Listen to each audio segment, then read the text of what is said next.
You surprised we're back to this game? Yeah, me too.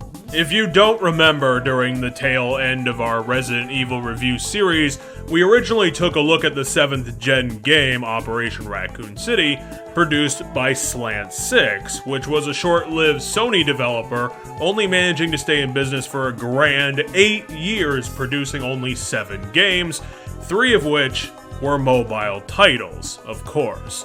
Most of their career was staked on the niche title SOCOM before they moved on to Orc, and let's just say that it didn't make them look like a rising star or a hidden gem. Operation Raccoon City, in spite of being allowed usage of the Resident Evil license, it managed to be a middle-of-the-road cover shooter of little necessity or worth, and it added in incredibly clumsy survival mechanics, supposedly to respect the series that it was licensing at the time. The game that allowed you the choice to shoot Leon Kennedy in the face was also amazingly boring at the same time, but beyond anybody's expectations, Operation Raccoon City not only had DLC released for itself, it had story DLC missions put in. And not only that, Slant Six somehow managed to put out an entire second game through its story DLC. And yet, to nobody's great surprise, Echo 6 DLC manages to suck even harder than the base game. How? Well...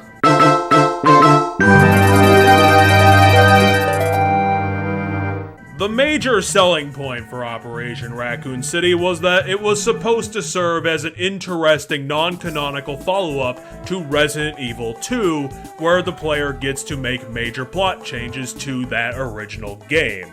The game followed the stupidly evil Wolfpack team dispatched by Umbrella to attempt to clean up their zombie conspiracy.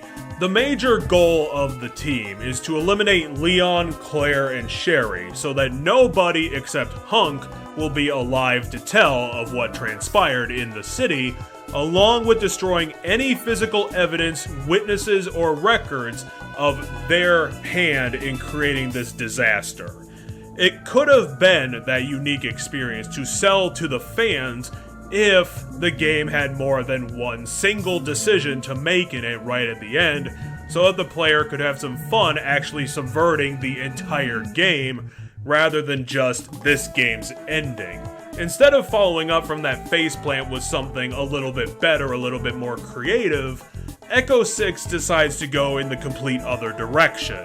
Echo 6 centers around a Spec Ops squad with the Army getting dropped into Raccoon City in order to start figuring out how to best deal with the crisis. Rather than dealing with Resident Evil 2, Echo 6 primarily tackles Resident Evil 3's events, such as the clock tower encounter and going to that goddamn gas station. This change completely defeats the point of Operation Raccoon City as a concept, because instead of subverting the entire conflict with the evil Wolfpack and creating your own story out of Resident Evil 2, Echo 6 eventually just becomes a support group for the major characters and simply keeps the plot moving exactly as written in Resident Evil 3. Since the DLC features none of the gameplay sections that made that game special, Slant Six somehow manages to take their mediocre starting point and make it even more of a derivative mess by taking away their villainous protagonists and replaces them with ridiculous stereotypical heroes that only serve to make you think you're playing a Left 4 Dead knockoff, and leaves us with the perennial question that never gets answered: why the hell are you making a remake to a game that already works?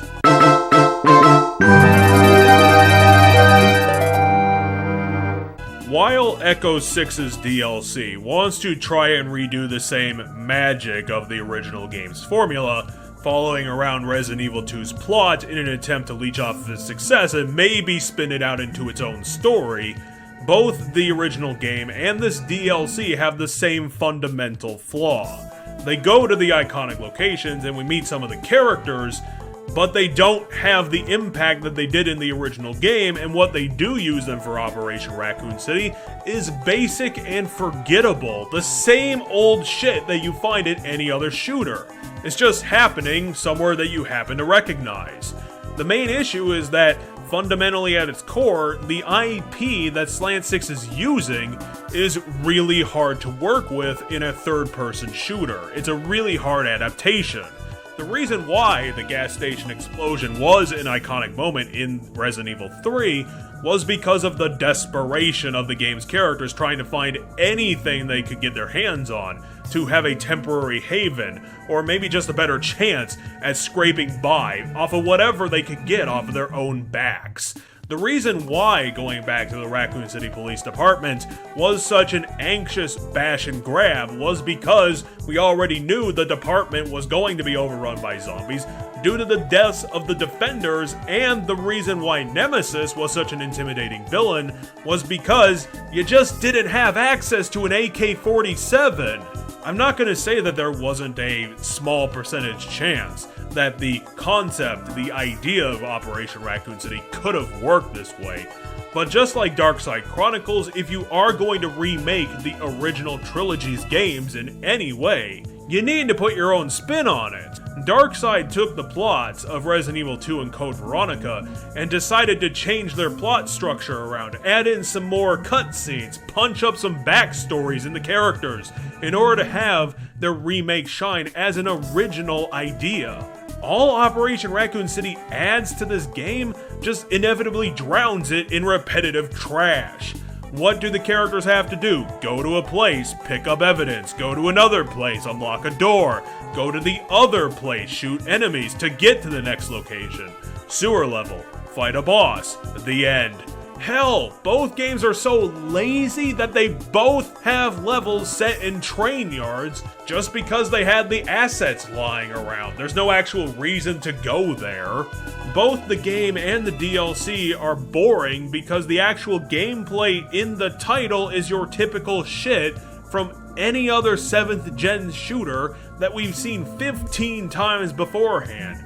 In Gears of War, in Call of Duty, in Battlefield 3 and 4. It's the same objectives, the same shooting, the same controls. And when Slant Six tries to smush this tropey gameplay style onto the Resident Evil IP, they end up butchering the entire thing, and not in a good way.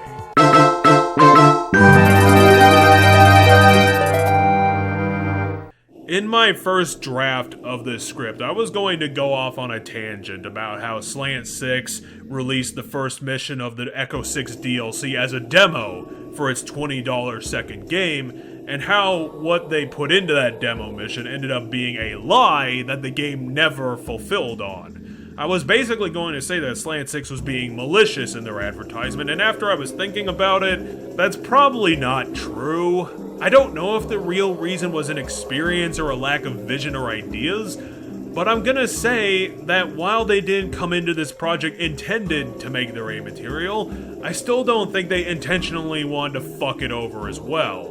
It's a lesson that we learned when we looked at Fear 3, and that mixing shooter genres with horror tends to not really work well, because horror games tend to rely on putting the player in a vulnerable position. It's kind of in the name. They can't deal with all the monsters in the game, so they have to cheat, cheese, and scrape by on whatever they can get their hands on, which is obviously great for building some tension and some adrenaline-pumping moments when the developers want to do that. However, when you put those same moments and iconography into a shooter without a lot of additional context or adaptation or the right sort of story, it just fundamentally doesn't work and it's not fun. If Jill Valentine was allowed to carry around 300 bullets for automatic weapons in Resident Evil 3, would we even remember the name of the nemesis? No! In Orc, rather than being the powerful chaser that he was in his original outing, Nemesis instead becomes a nonsensically strange fighter that uses annoying, stupid powers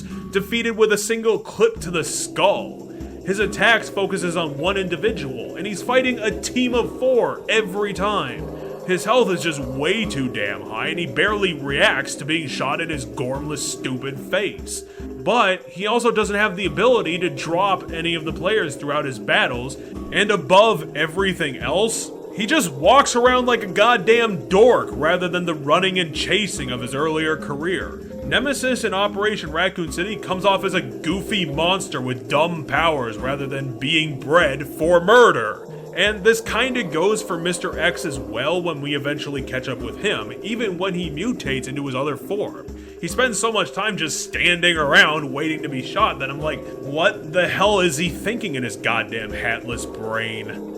The flaws of the third-person shooter also drips into the actual story itself, which is what ends up making the DLC feel bland and same old, same old. The original trilogy were great stories because what was going on in those games always surrounded themselves with that idea that the characters are fighting for their goddamn lives. The whole game is a struggle just to make it through, and while their adventures inevitably explain where the zombies came from and who are the big players in the conspiracy, the actual reason they were finding this stuff in the first place was just to have a better chance at surviving. Orc's characters all have guns, they're in a tactical group, they're a part of the army with actual support, so there is no danger to worry about throughout their entire journey. And that's why Echo 6 is framed around the group being sent into the city to do a job and then leave. Save people if possible, and that's the problem. The job they're sent to do is boring, because the actual interactions they have with any sort of civilians, or the major characters of the story that they're attached to, are incredibly minimal. They don't actually do anything, and what they actually do, the consequences are off screen, so we don't actually get invested in anything. We don't see the story actually developing, we're just constantly going and being told that we're doing the right thing. And then, if you're gonna do that, then I have to ask, what's the freaking point of doing anything at all? They go to the famous settings, but their objectives and their motivations are just straight out of any other B-level shooter trying to be the next big thing after Call of Duty, and inevitably failing miserably. March to the markers, shoot the enemies, bust down the doors, collect the things, brief with command. The whole game is like this.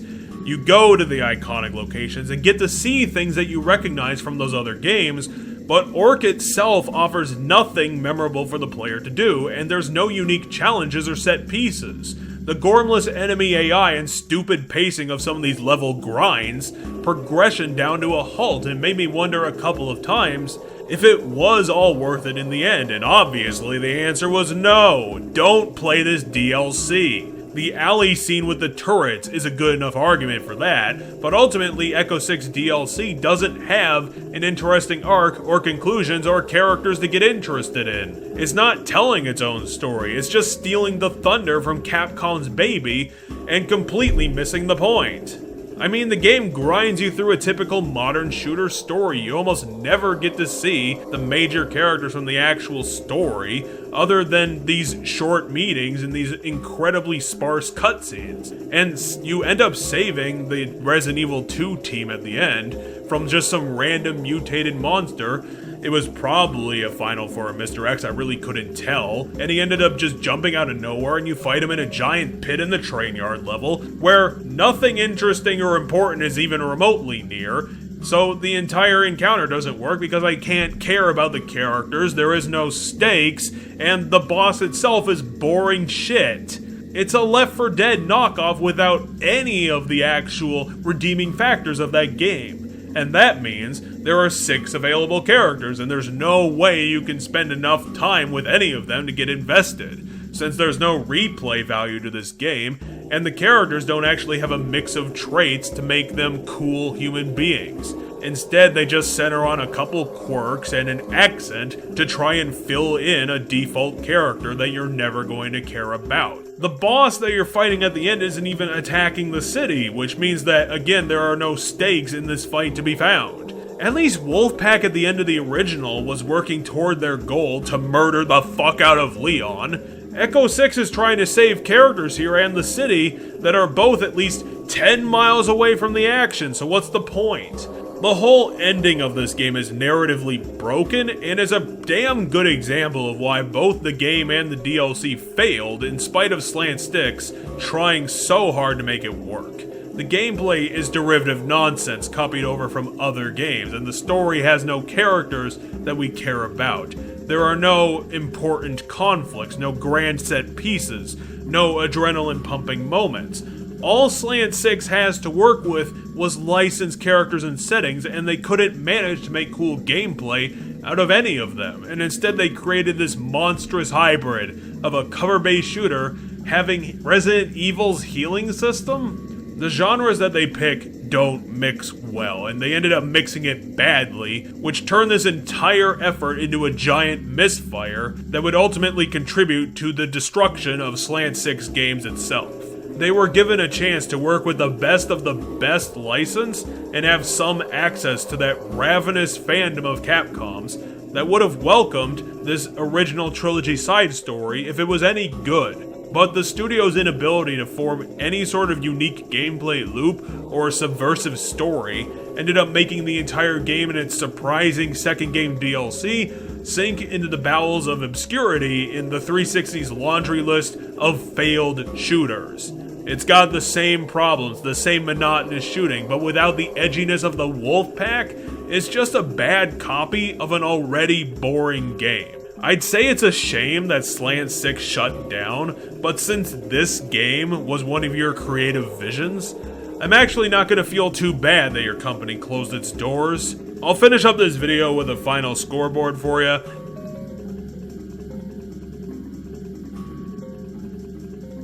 And wish you all out there a victory for gamers. Thanks for watching.